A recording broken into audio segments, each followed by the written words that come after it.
لله رب العالمين والعاقبة لأهل التقوى واليقين الصلاة والسلام على أشرف الأنبياء والمرسلين بشير ونذير جد الحسن والحسين بالقاسم محمد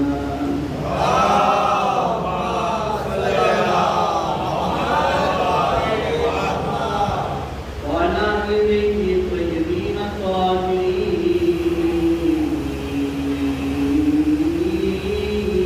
المعصومين المسمومين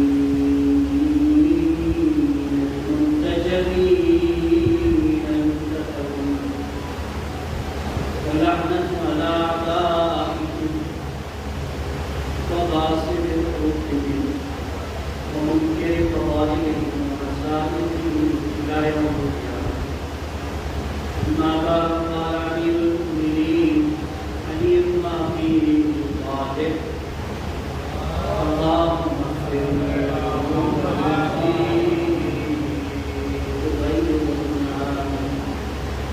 صدق مولانا علي بن أبي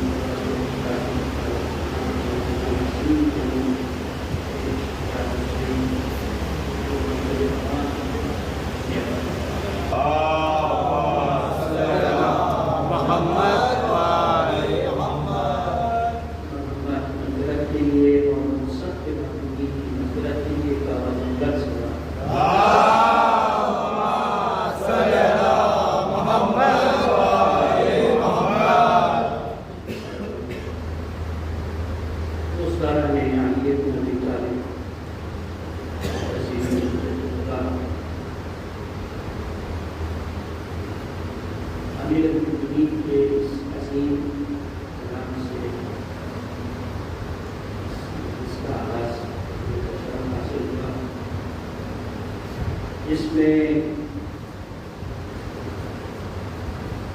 خدائے یکتا کا وسیع عظیم بے نظیر وسیع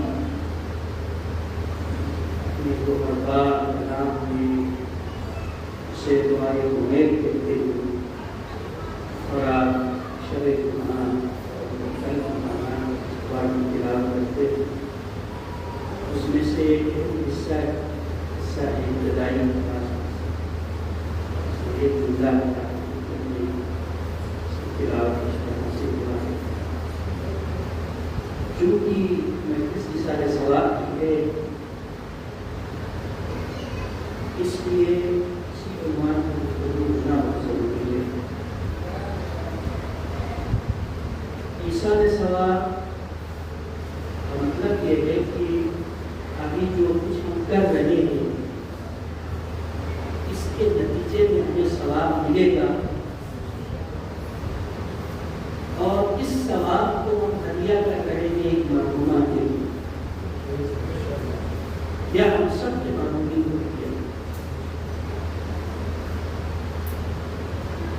جس ثواب کا تذکرہ کیا جا رہا ہے اس ثواب کو بنیاد کہتے ہیں۔ بلکہ میں گفتگو کو تھوڑی آسان کر دوں بچوں کے لیے، اللہ نے انسان کو جسمانی اعتبار سے مکمل بنا کے بھیجا، لیکن پھر بھی وہ کامل نہیں تھا۔ دو لفظ ہیں، مکمل بھی ہے اور ادھورا بھی ہے۔ مکمل اس لحاظ سے ہے کہ جب اس دنیا میں آیا تو اس کے پاس 2 ہاتھ تھے، مرتے دم تک 2 ہاتھ رہے، 3 ہاتھ بھی تھے، کیونکہ مشیت کی مرضی یہ ہے کہ انسان کے 2 ہاتھ ہوں، 2 پیر ہوں، 2 کان ہوں، 2 آنکھیں ہوں، اور جو ہے نا اعضاء کی ضرورت تھی، جتنی ہڈیوں کی ضرورت ہے، جتنی نسوں کی ضرورت ہے، جتنے گوشت کی ضرورت ہے، پروردگار نے وہ دے کے بھیجا ہے۔ گوشت بڑھ سکتا ہے، گوشت بڑھ سکتا ہے، وزن بڑھ سکتا ہے، لیکن اعضاء نہیں بڑھ سکتے۔ جتنے اعضاء ضروری تھے وہ دے کے بھیجے۔ تو اس کا مطلب یہ ہے کہ ایک معنی میں مکمل تو ہے، لیکن جسم مکمل ہوتے ہوئے بھی ابھی انسان پورا نہیں ہوا ہے۔ جسم پورا ہے لیکن انسان پورا نہیں ہوا۔ اس کا مطلب یہ ہے کہ اللہ نے بندہ بنا، اللہ نے اس بندے کو وجود جسم مکمل عطا کر کے بھیجا ہے، انسان اسے خود بننا ہے۔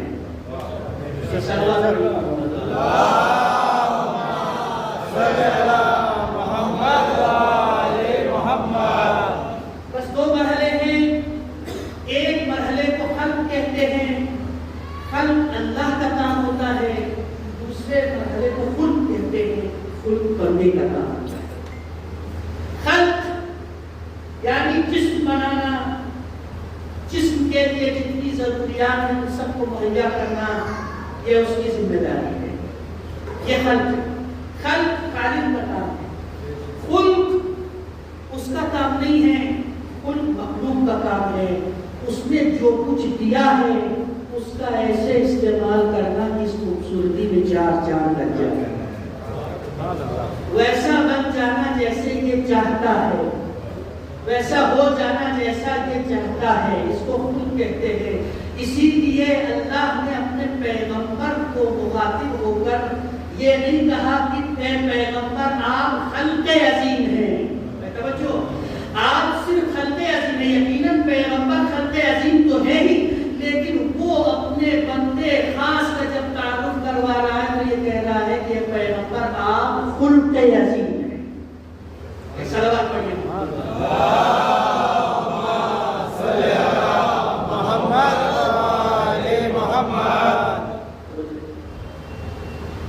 خلق اور خلق اللہ کا کام، خلق بندے کا کام۔ لیکن ذرا غور سے سنیے گا، خلق کرنا یعنی پیدا کرنا، خلق میں بھی کچھ چیزوں کی ضرورت ہوتی ہے، خلق میں بھی کچھ چیزوں کی ضرورت ہے۔ خلق، آپ مکان کی تعمیر کر رہے ہیں، مکان کی تعمیر میں اشیاء کی ضرورت ہے، سیمنٹ کی ضرورت ہے، رینڈے کی ضرورت ہے، پتھر کی ضرورت ہے، سریے کی ضرورت ہے نا، اور کتنی چیزیں ضروری ہیں۔ خلق کا مرحلہ جہاں بھی ہوگا وہاں اشیاء کی ضرورت ہوتی ہے۔ اب یہ ایک کپ چائے ہو یا اتنی بڑی بلڈنگ، ہر چیز کے بننے کے لیے مختلف اشیاء کی ضرورت ہوتی ہے۔ انسان کو بھی بنایا، توجہ سنیے گا، انسان کو بھی بنایا تو کسی شے سے بنایا، توجہ سنیے گا، انسان کو بھی بنایا تو کسی شے سے بنایا ہے۔ اسی طرح سے انسان کا خلق جب بنے گا، انسان کی انسانیت بنے گی، انسان کی جب شخصیت بنے گی تو اس کے لیے بھی بہت ساری چیزوں کی ضرورت ہے، اس کے لیے بھی بہت ساری چیزوں کی ضرورت ہے۔ جن چیزوں کی ضرورت، توجہ سنیے گا، میں اپنے موضوع کی طرف آتا ہوں، جن چیزوں کی ضرورت انسان کی انسانیت کے لیے ضروری ہے انہیں خلق کہتے ہیں، اسی خلق کو خلق کے لیے ضروری اشیاء کو نعمت کہتے ہیں۔ اصل کہتے ہیں نا نعمت، اللہ نے نعمت عطا کی، نعمت عطا کی۔ آج ذرا سمجھنے کی کوشش کریں نعمت کسے کہتے ہیں، اور اس سے قبل کہ میں گفتگو میں آگے بات کرنا ہوں، امیر المؤمنین کے کلام کا ترجمہ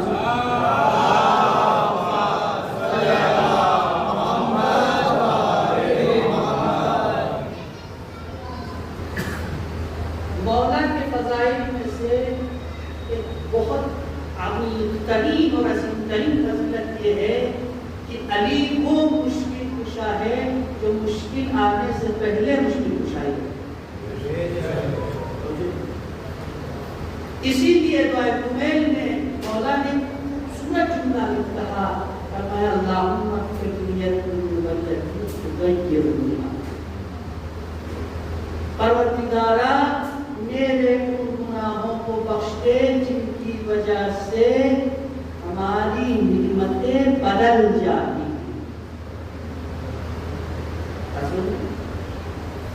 اب آج کی مجلس میں یہ گفتگو آپ کی خدمت میں کرنی ہے کہ نعمتیں کیسے بدل جائیں، نعمتیں تبدیل کیسے۔ دیکھیے ابتدا میں آپ کی خدمت میں بیان کیا کہ انسان کی ترقی کے لیے جو کچھ بھی ضرورت ہے اسے نعمت کہتے ہیں۔ بدن کے سالم رہنے کے لیے، جسم کو تندرست رہنے کے لیے غذا کی ضرورت ہے۔ غذا تو بہانا ہے، اصل میں غذائیت کی ضرورت ہے۔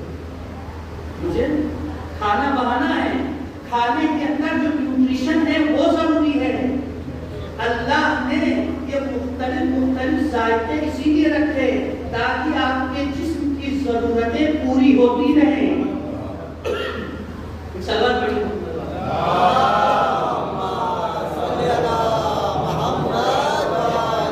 آپ کے جسم کی ضرورتیں پوری ہوتی رہیں۔ وٹامن سی کو سنترے کے اندر رکھا، اس کا ذائقہ الگ رکھا۔ دودھ کے اندر کیلشیم رکھا، ذائقہ الگ رکھا۔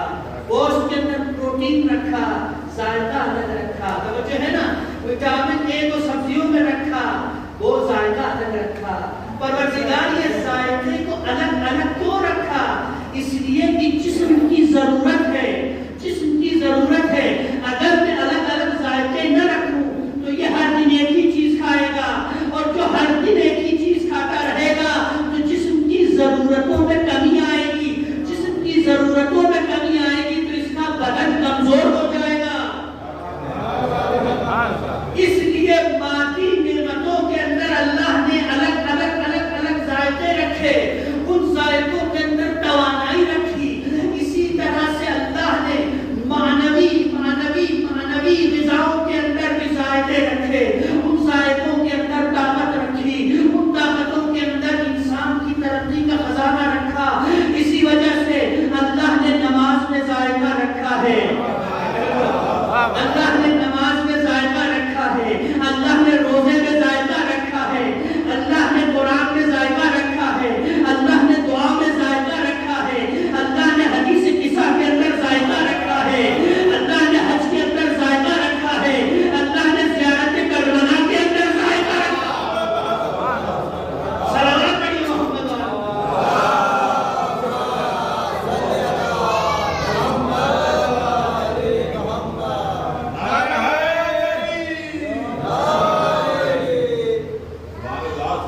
اللہ نے ذائقہ رکھا۔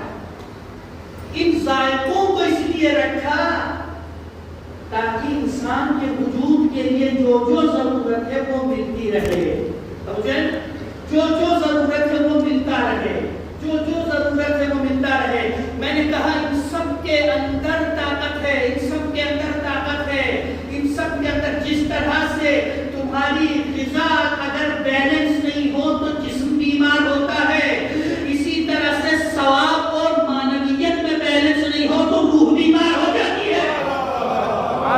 اور یہی وجہ ہے نماز میں اثر ہے، نماز کی طاقت ہے، حج میں اثر ہے، حج کی طاقت ہے، زکات کی اثر ہے، زکات کی طاقت ہے، لیکن جو طاقت زیارت عاشورا میں ہے، جو طاقت حدیث قصہ میں ہے، جو طاقت زیارت کربلا میں ہے، اس کا نتیجہ دیکھنا ہو تو آج دنیا میں دیکھو، جن کے پاس یہ نعمت نہیں ہے ان کے وجود میں کیسے بزدلی آ گئی ہے، ان کے وجود میں کیسے بزدلی آ گئی ہے۔ اور جن کی قوم، جس قوم کے اندر حدیث قصہ موجود ہے، جس قوم میں زیارت کربلا موجود ہے، جس قوم میں علی کی ولایت موجود ہے، اس لیے کہ ساری نعمتیں ایک طرف، سب سے عظیم نعمت ہے ولایت کی نعمت۔ جس کے پاس یہ نعمت ہے، جس کے پاس یہ نعمت ہے، اس کا اثر یہ ہے آج وہ خود بھی بچے ہوئے ہیں، دوسروں کو بھی بچا۔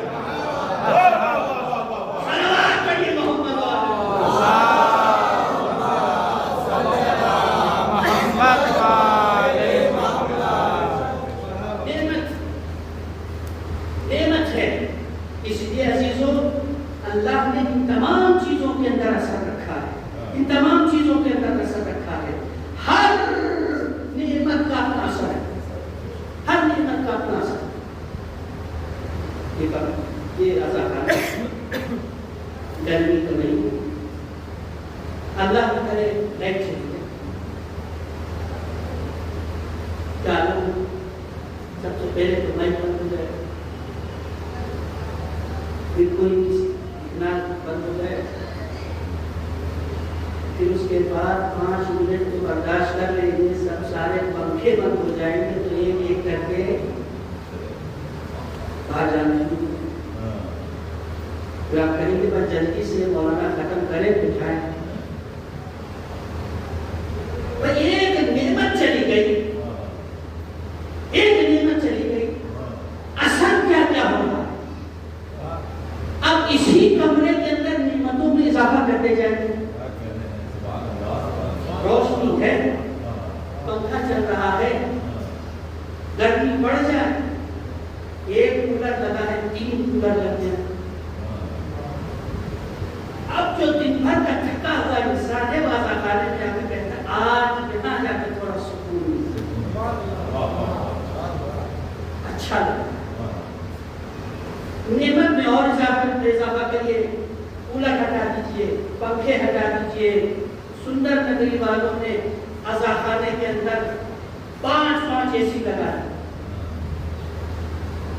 45 ڈگری سیلسیس ٹیمپریچر ہے، 4 اے سی 5 اے سی لگے ہوئے ہیں، اب جو اے سی لگا ہوا ہے آپ سب گرمی باہر گرمی اندر آرام سے بیٹھ کے کہہ رہے ہیں آج مجلس میں سکون آ رہا ہے، تھوڑی دیر اور چلے، تھوڑی دیر مجلس ختم بھی ہو گئی، کوئی وہاں بیٹھ کے بات کر رہا ہے، کوئی یہاں بیٹھ کے بات کر رہا ہے، کوئی جانے کے لیے تیار نہیں ہے، اس کا مطلب یہ ہے جیسے جیسے نعمتوں میں اضافہ ہوتا ہے اس کا اثر بڑھتا جاتا ہے، جیسے جیسے نعمتوں میں اضافہ ہوتا ہے اس کا اثر بڑھتے جاتا ہے، اثر بڑھتے جاتا ہے، اثر بڑھتے جاتا ہے، اثر بڑھتے جاتا ہے، نماز میں اثر ہوتا ہے، توجہ سنیے گا، نماز میں اثر ہوتا ہے، روزے میں اثر ہوتا ہے، خمس میں اثر ہوتا ہے، زکات میں اثر ہوتا ہے، لیکن ان سب کے ساتھ اگر ولایت علی شامل ہو جائے،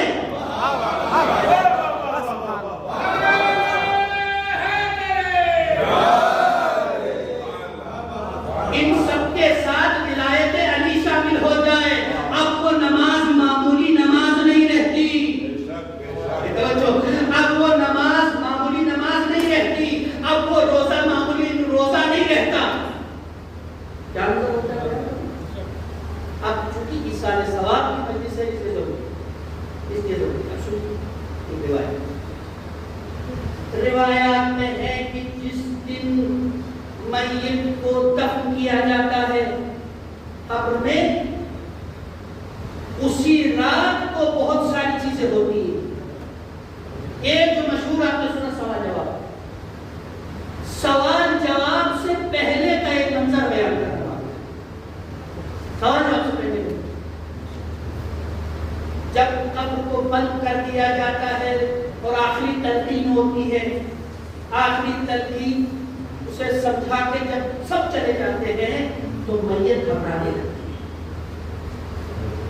میت گھبرانے لگتی ہے، خوف ہوتا ہے، سب چلے گئے، سب چلے گئے چھوڑ کے، کوئی پاس نہیں ہے، جتنی دولت تھی سب پیچھے رہ گئی، ساری طاقت پراپرٹی سب پیچھے رہ گئی، کچھ ساتھ نہیں، اب وہ گھبرا رہا ہے، یہ گھبرا رہی ہے، علماء کہتے ہیں کہ اسی اثنا میں وہ گھبرا رہا ہوگا، اس کی دائیں جانب ایک نور چمکے گا، دائیں جانب نور چمکے گا، اب اندھیری قبر میں روشنی کا سہارا ہو، پھر کتے کو انکے کا بھی سہارا لگتا ہے، اب قبر میں نور آ جائے تو جیسے نور کو دیکھتا ہے تھوڑا سا نہیں ہونے دیتا ہے، میں نے کہا نعمتوں میں جیسے جیسے اضافہ ہوتا ہے سکون بڑھتا جاتا ہے، پھر کہا کہ تھوڑی دیر بعد بائیں جانب ایک نور طلوع ہوتا ہے، اب وہ خوش ہونے لگتا ہے کہ ایک اور سہارا ہے، پھر دیکھتا ہے کہ سرہانے اور نور طلوع ہو گیا، پھر خوش ہو گیا، اللہ کا کرم ہے کہ روشنی کا انتظام ہو گیا۔ پھر دیکھتا ہے کہ باؤ کی جانب ایک نور کا طلوع ہوا، وہ خوش ہونے لگتا ہے۔ خوش تو ہوا لیکن ابھی سمجھ نہیں آیا کہ یہ ہے کون مسئلہ۔ اب یہ بندہ پریشان، اس میرے جتنے اپنے تھے وہ مجھے چھوڑ کے چلے گئے، ایسی مشکل میں یہ کون ہے جو یہاں پہ نور کی شکل میں آ گیا؟ اب یہ سوال کرتا ہے کہ بھئی کون ہو، کہاں سے آئے؟ ایک مرتبہ جو دائنی جانب نور ہے وہ آواز دے کے کہتا ہے گھبرا مت، میں تمہاری وہ نماز ہوں جو تم نے اپنی حیات میں پڑھی تھی، میں تمہاری وہ نمازیں ہوں جو تم نے اپنی حیات میں پڑھی تھی۔ اس کے بعد بائیں جانب والا نور اللہ تعالیٰ کروا رہا ہے، میں وہ روزہ ہوں جو تم نے اپنی حیات میں رکھا تھا۔ اس کے بعد تمام نور اپنا تعارف کروا رہے ہیں۔ پھر اس کے بعد نور کہتا میں تمہارا وہ حج ہوں جو تم نے اپنی زندگی میں بجا لایا تھا۔ پھر وہ کہتا ہے میں تمہاری وہ زکات ہوں جو تم نے اپنی زندگی میں ادا کیا تھا، میں تمہارا وہ خمس ہوں جو تم نے زندگی میں ادا کیا تھا۔ اب جس نے کیا ہوگا تو یہ آئیں گے۔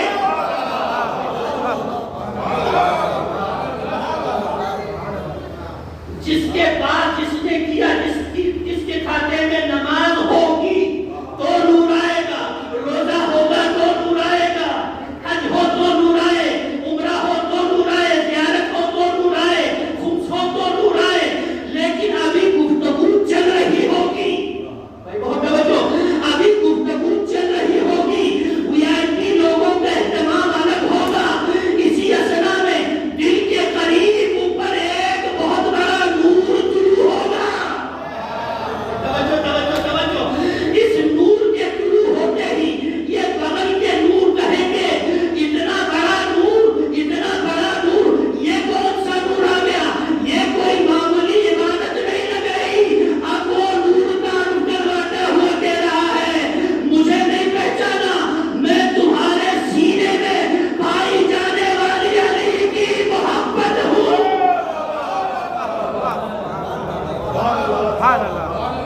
وہ نور کہے گا ارے میں ہوں تو تم چمکنے کے قابل ہو، میں ہوں تو تم آج بولنے کے قابل۔ صلوات پڑھیے محمد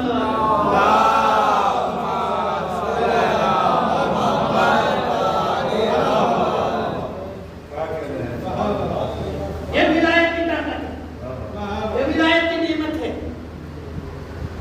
آسان نہ سمجھیے گا کتنی عظیم، لیکن جب یہ نعمتیں اپنا اثر رکھتی ہیں، اپنی زندگی میں اثر رکھتی ہیں، اور نعمت کہتے ہی اسے ہیں جو صرف یہاں اثر نہ رکھے بلکہ وہاں تک اثر لے جائے، وہاں تک اثر جائے۔ لیکن مولا یہ کہہ رہے ہیں کہ پروردگار ہمارے گناہوں کو بخش دے کہ جن کی وجہ سے نعمت بدل جاتی ہے۔ اب کسی اور نے کہا ہوتا تو یقین نہ کرتے، لیکن اس نے کہا کہ یقین کو بھی یقین در علی پیرا پیرا کا ہے۔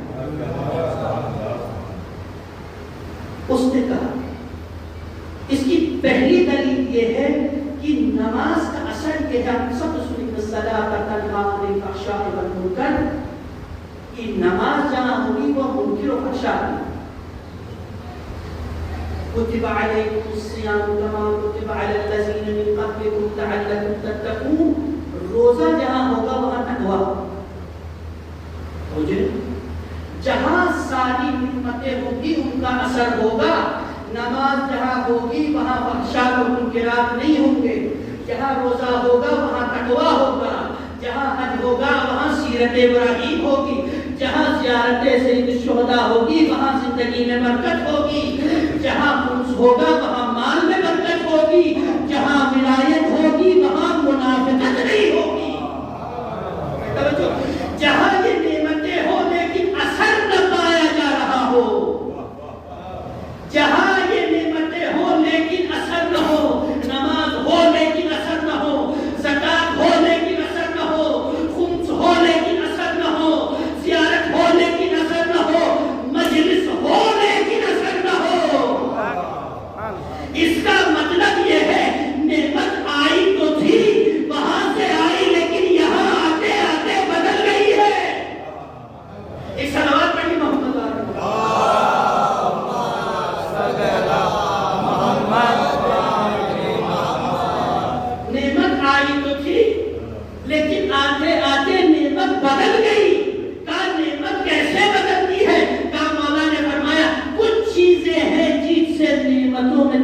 تبدیلی آتی ہے. پہلا تو امام نے لفظ واضح کر کے ظلم کرنا، لیکن گناہ تو بہت سارے ہیں. کچھ گناہ ایسے ہیں جو ناامیدی پیدا کرتے ہیں. اللہم اغفر لی ذنوبی تک پہنچا امید تو توڑو. اللہم اغفر لی ذنوب التي تحبس الدعاء. کچھ گناہ ایسے ہیں جو انسان کی دعا قبول ہونے میں رکاوٹ آتی ہے.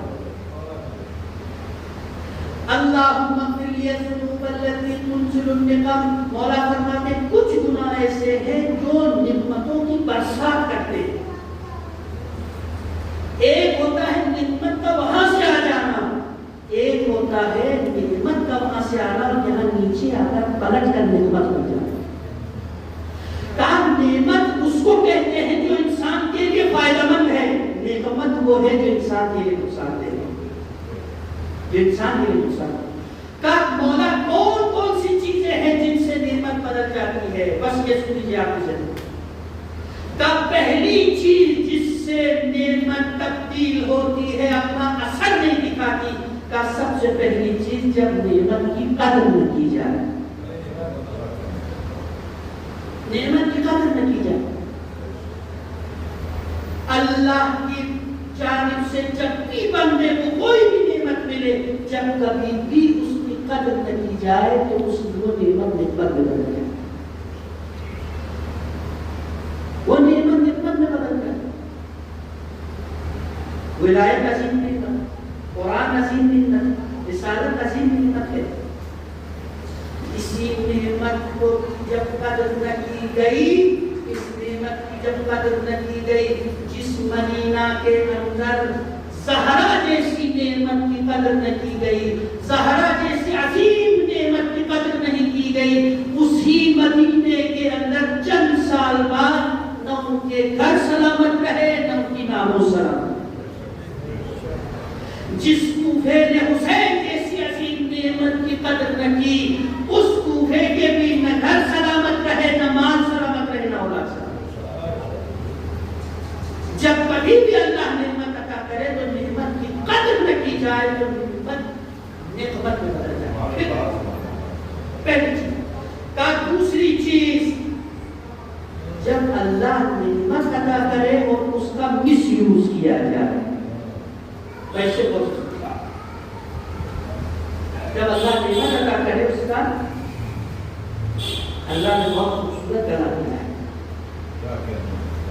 اچھا گلا دیا ہے، لیکن اس گلے کا کہیں اور استعمال. اللہ نے بہت زبردست باڈی دی ہے، طاقت ہائٹ اچھی ہے، جسم اچھا ہے، بائسپ ٹرائسپ، لیکن اس کو رکشے والوں کو ڈرانے میں استعمال کیا، پڑوسی کو دھمکانے کے لیے استعمال کر رہے. اللہ نے دولت دی ہے، دولت سے گواہوں کو خریدا جا رہا ہے. اللہ نے عہدہ دیا ہے، عہدے کے ذریعے سے مس یوز کیا جا رہا ہے. اللہ نے تعلقات دیے ہیں، تعلقات سے اس کو استفادہ کیا جا رہا ہے. اللہ نے علم دیا ہے، علم سے اس کو استفادہ کیا جائے. اللہ نے منبر دیا، مجلس پڑھنے کی صلاحیت دی، نوحہ پڑھنے کی صلاحیت دی، مسیح سوز سلام شعر کہنے کی صلاحیت دی. اس منبر پہ آ کر اس کے لیے نہیں بلکہ اپنے لیے کام کرنا شروع کر رہے ہیں. بس جس مجلس کے اندر اللہ منظور نظر نہ ہو، حسین منظور نظر نہ ہو، اہل بیت منظور نظر ہو اور اپنا پروموشن شامل ہو جائے، بس وہ مجلس نعمت نہیں رہتی، نعمت میں بدل جائے. عزیزان محترم، جس نعمت کا سوء استفادہ کیا جائے، مس یوز کیا جائے، اس نعمت کو نعمت تبدیل ہو کے نعمت تبدیل. اب اپنی زندگی میں حساب. تیسری چیز امام زین العابدین علیہ السلام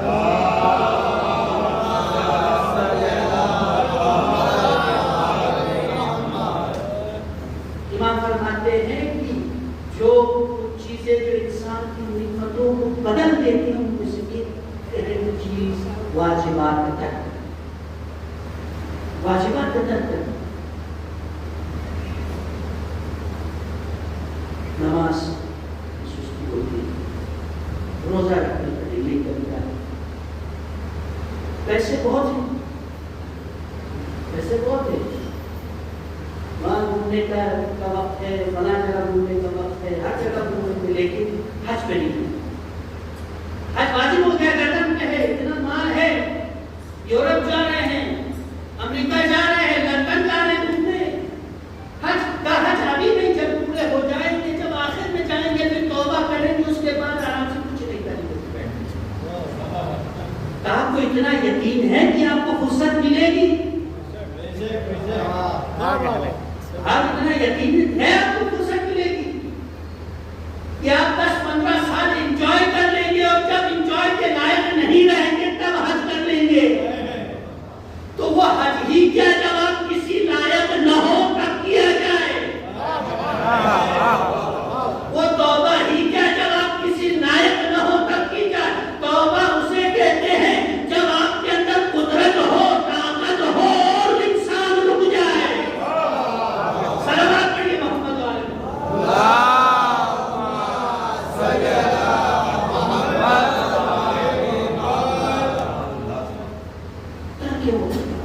واجب کو جب بھی ترک کیا جائے گا انسان کی زندگی میں اثرات ہوگا۔ میرے پاس وقت نہیں کہ وضاحت کے ساتھ بیٹھا ہے، بس اشارہ جس دن انسان کی یاد رکھیے گا، جس دن انسان کی زندگی میں کوئی بھی واجب چھوٹ جائے گا اس کی زندگی پر اس کا اثر ہوگا 100% کنفرم۔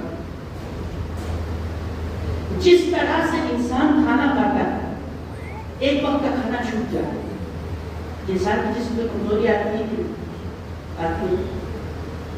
کمزوری آتی ہے، چونکہ انسان اس کمزوری کو بعض اوقات انسان ایک وقت میں محسوس کر لیتا ہے، بعض اوقات انسان 2 ٹائم کا کھانا چھوٹ جائے تب محسوس کر لیتا ہے، بعض اوقات انسان 3 ٹائم کا کھانا اسکپ کر لیتے ہیں، چھوٹ جاتا ہے تب محسوس کرتے ہیں۔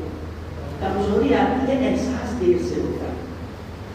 اسی طرح سے انسان کے اندر اللہ نے احساس کی طاقت رکھی ہے۔ بعض اوقات کسی کو ایک وقت کی نماز چھوٹ جانے کے بعد احساس ہوتا ہے، بعض انسان کو 2 وقت کی نماز کے بعد احساس ہوتا ہے، بعض کو 1 دن کی نماز کے چھوٹ جانے کے بعد احساس ہوتا ہے، بعض کو 1 ہفتے بعد احساس ہوتا ہے، بعض کو زندگی گزر جاتی ہے احساس ہی نہیں ہوتا۔ وہ کمزوری رہتی ہے اس کے اندر، اسے احساس نہیں۔ مولا فرماتے ہیں واجبات کو ترک کرنے سے صرف وہ واجب ترک نہیں ہوتا، بلکہ اس واجب کو ترک کرنے کا نتیجہ یہ ہوتا ہے کہ واجب کو ترک کرنے کے بعد تمہارا دل گندا ہو جاتا ہے، تمہارا قلب ناپاک ہو جاتا ہے، اور اس ناپاک برتن کے اندر صاف شفاف دودھ ڈالو، پانی ڈالو،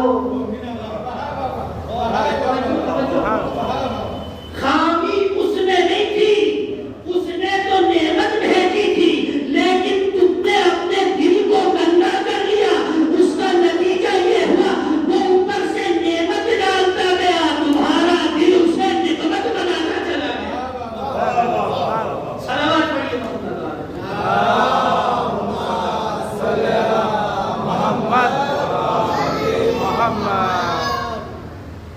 بہت اثر ہے۔ اکثر وہ رشتہ ہم لوگ روزی کی شکایت کرتے ہیں، روزی کی بہت پریشانی، روزگار کی بہت پریشانی، پھر جب بہت پریشان ہو جاتے ہیں تو کیا کرتے ہیں، مولوی کے پاس چلے جاتے ہیں۔ مولا کی سننے کے لیے تیار نہیں ہے، مولانا کے پاس ضرور بھاگے، مولوی کے پاس بھاگے، اور مولوی بھی اگر وہ کچھ عمل کرنے کا وہ عملی چیزیں بتائیں تو اس کی نہیں سنیں گے، مولوی بھی چاہیے تعویذ گھنٹے والا، وہ اس کے پاس جائیں گے جو اخبار میں اشتہارات دیتا ہے 100% گارنٹی، روزگار کی بندش 24 گھنٹے میں کھول دی جائے گی۔ اخبارات میں اشتہار دیکھا روزگار کی بندش 24 گھنٹے کے اندر پہلی چیز تو یہی غلط ہے کہ کوئی آپ کی روزی باندھ سکتا ہے. شاید اس اندر تقریب والوں کو جملہ پسند نہیں آیا. جو سنو دلیل دے رہا ہوں، اس لیے کہ روزی اللہ کے ہاتھ میں ہے، بندے کے ہاتھ میں نہیں ہے. اور جس کا عقیدہ یہ ہو کہ وہ بندہ اتنا بڑا ہو جائے کہ اللہ کی عطا کردہ نعمت کو باندھ سکتا ہو، اس کا مطلب وہ توحید کا قائل نہیں ہے، شرک کا قائل ہے. دنیا میں کسی کے اندر طاقت نہیں ہے کہ وہ بندے کی روزی باندھ سکے. انسان کی روزی اپنے گناہوں اور کوتاہی کی وجہ سے دور ہو جاتی ہے. وہ روزی بھیجتا ہے، وہ روزی بھیجتا ہے، وہ رزق کے فرشتوں کو بھیجتا ہے، لیکن جس وقت وہ روزی بانٹ رہا ہوتا ہے سب ایسی میں سو رہے ہوتے ہیں. فرشتے کھڑے رہتے ہیں، بھائی کوئی ہے، کسی کو چاہیے نہیں، ہم بابا سے تعویذ لے لیں گے، آپ چلے جائیں تعویذ دے دیں. نہیں، رزق کی پریشانی کا علاج نماز فجر ہے. روزی کی پریشانی کا علاج نماز فجر ہے. معصوم نے فرما دیا تو کنفرم ہے، جس کسی کو روزی کی مشکل ہو سے چاہیے کہ والا صبح اٹھ کے نماز فجر ادا کرے. یہ حل ہے. اب واجبات اب وقت نہیں میں وضاحت ہوں. واجبات جو کوئی بھی ترک کرے اس کا اثر ہوتا ہے. آخری جملہ بس. امام فرماتے ہیں چوتھی چیز جس سے انسان کے پر نازل ہونے والی نعمتیں بدل جاتی ہیں، استحزاء. کہا مومن کا جب مذاق اڑائے اس کو تو ہم گناہ نہیں سمجھتے، گناہ سمجھتے، گناہ نہیں سمجھتے. اس کو تو گناہ ہی نہیں سمجھتے. مومن کا مذاق، لیکن مذاق کرنا اور ہوتا ہے، مذاق اڑانا اور ہوتا ہے. تو پھر مذاق کرنے میں اور مذاق اڑانے میں فرق ہے. اور اگر کوئی انسان کسی بندے مومن کی کسی بھی کمزوری کا مذاق اڑائے، ایک حدیث سن لیجیے، آپ کی ذہن تمام کر رہا ہوں. پیغمبر اکرم محمد مصطفیٰ صلی اللہ علیہ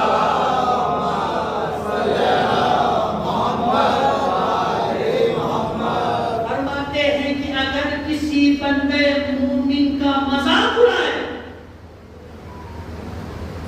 کسی کمزور مومن کا اگر کوئی مذاق اڑائے، لیکن کس حد تک مومن کا احترام ہے. ہم سوچتے ہمارے ساتھ کوئی نہیں ہے. ارے جس کے ساتھ رسول کھڑا ہو، جس کے ساتھ اللہ کھڑا ہو، اس کو کسی ساتھ کی ضرورت ہے. سنیے حدیث، پیغمبر فرماتے ہیں اگر کسی غریب لاچار کمزور مومن کا مذاق اڑایا جائے تو گویا اس نے اللہ سے اور میرے خلاف جنگ کا اعلان کیا ہے. جنگ کا اعلان کیا. اور جو اللہ اور رسول سے جنگ کرے اس کے پاس نعمتیں ہو سکتی نہیں ہو سکتی. بس عزیزوں پر کیا اللہ نعمتیں دیتا ہے. ان کی نعمت، دولت کی نعمت، برکت کی نعمت، ہر نعمت دیتا ہے. اللہ دیتا ہے، ہم رحمی کرتے ہیں، ان کا مجھے. اللہ علم دیتا ہے، اس علم کو بانٹتے ہیں، وہ سکڑ دیتا ہے. اللہ دولت دیتا ہے، اس کو اللہ کے بندوں کے درمیان پر خرچ نہیں کرتے ہیں، اس کو بتا. بس عزیزوں، زندگی میں تمام نعمتیں، یہ مجلس بھی ایک نعمت ہے.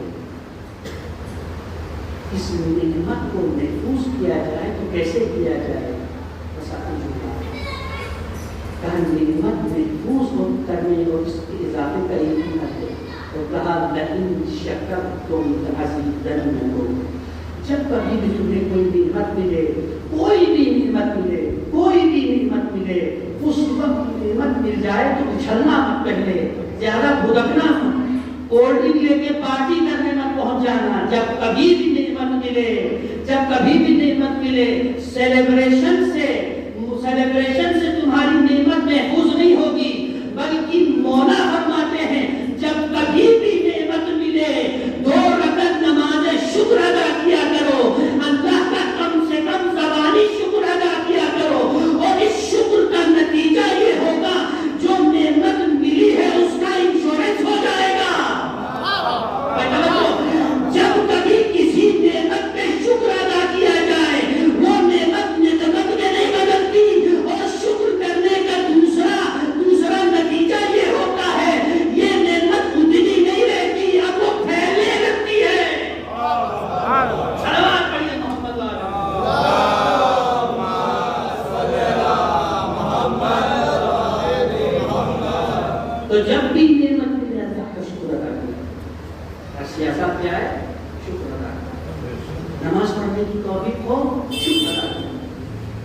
حصہ پڑھنے کی توفیق ہو شکر ادا کیا کرو.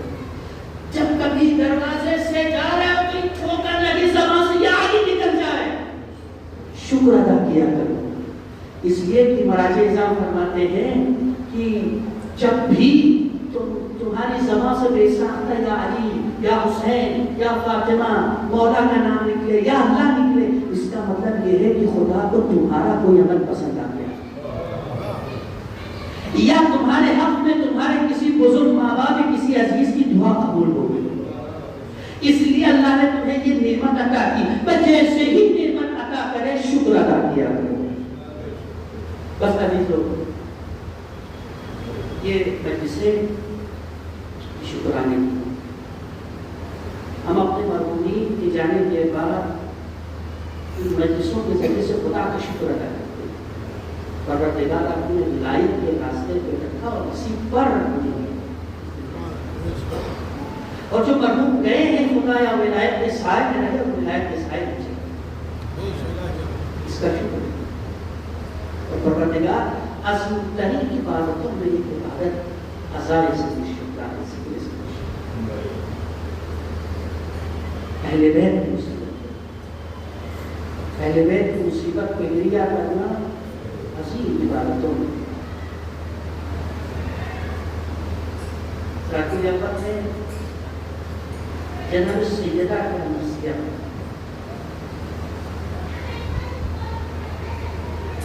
ایک ماں کا مرثیہ ایک ماں کا بہت سخت مرحلہ ہوتا ہے جب ماں کا آخری وقت ہو اور اس کی اولاد اس کے لیے ٹکٹ کرتے بہت سخت مرحلہ. اور جو لوگ آئے مجلس میں آئے شاید کبھی محسوس کیا ہو اس زندگی میں مرحلے ایسے آتے بڑے سخت ہوتے ہیں. بچے اگر چھوٹے ہو تو اس کی ماں اس دنیا سے چلی جائے. بچہ گھر میں بھی نہ ہو اسے پتہ نہ ہو کہ اس کی ماں نہیں رہی. میں نے محسوس کیا اور اپنی زندگی میں دیکھ کر موقع پہ یہ مرحلہ آیا جب میں دروازے پر کھڑے ہو کر موت کی خبر دینے گیا تو ہاتھ ملتا رہا کہ کیسے بیان آپ نے محسوس کیا اللہ اکبر حسین کو کیسے بتائے کہ تمہاری ماں نہیں رہتی. حسین کو کون بتائے زینب کو کون بتائے کہ تمہاری ماں نہیں رہتی. اللہ اکبر اجرکم اللہ خدا کوئی غم نہ دے سوائے غم سید الشہداء کے. زہرا کی مصیبت پہ رونے والوں بطول کی مصیبت پہ رونے والوں ماں کی زندگی میں بہت سخت مشکلیں آتی ہیں سخت مشکلیں آتی ہیں. جاتے جاتے بھی ماں کو کسی کا خیال نہیں ہے مگر اولاد کا خیال ضرور رہتا ہے ضرور رہتا ہے. اسی لیے تو زہرا نے وصیت کرتے ہوئے کہا علی میرے بچوں کا خیال رکھنا علی میرے بچوں کا خیال رکھنا بچوں میں بھی حسین کا خیال رکھنا.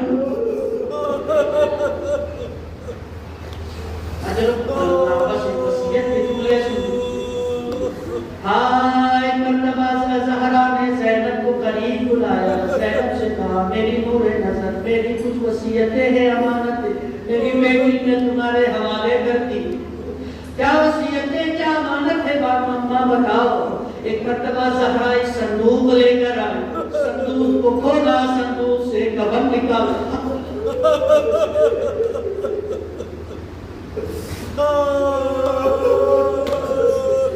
صندوق کھولا صندوق سے کفن نکالا. کفن نکال کے کہا بیٹی بیٹی بیٹی زینب یہ میرا کفن ہے.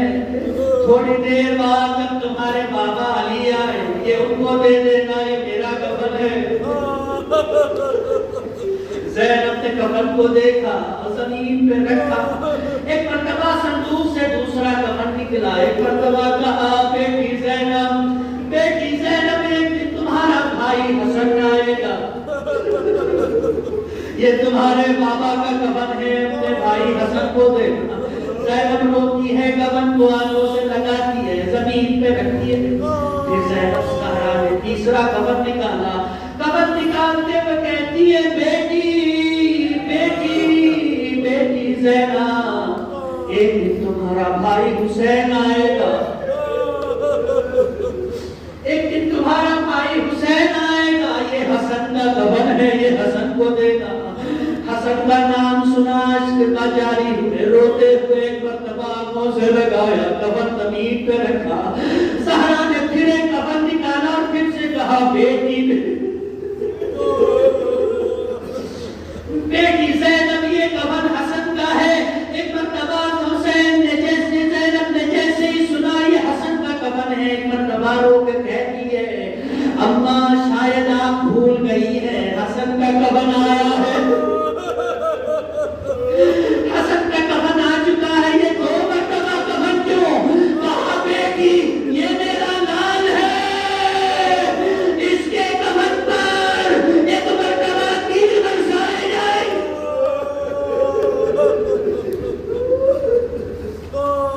دو مرتبہ کفن پہنانا پڑے گا. جب سارے کفن دے دیے، زینب دیکھتی رہی، زینب دیکھتی رہی، انتظار میں تھی کہ اب ایک اور کفن آئے گا. جب صندوق سے کوئی کفن نہ نکلا، ایک مرتبہ گھبرا کے کہتی ہے ابا حسین کا کفن کہاں ہے، ابا حسین کا کفن کہاں ہے. ایک مرتبہ روتی ہوئی زہرا نے صندوق سے کرتا نکالا، کرتا نکال کے کہا لو میری بیٹی زینب، یہ میرے حسین کا کفن ہے، یہ میرے حسین کا کفن ہے. جب کربلا میں آخری وقت آئے، میری بیٹی زینب میری جانب سے حسین کے گلوئے مبارک کا بوسہ دینا، ارے ماں زہرا کو یاد کرنا.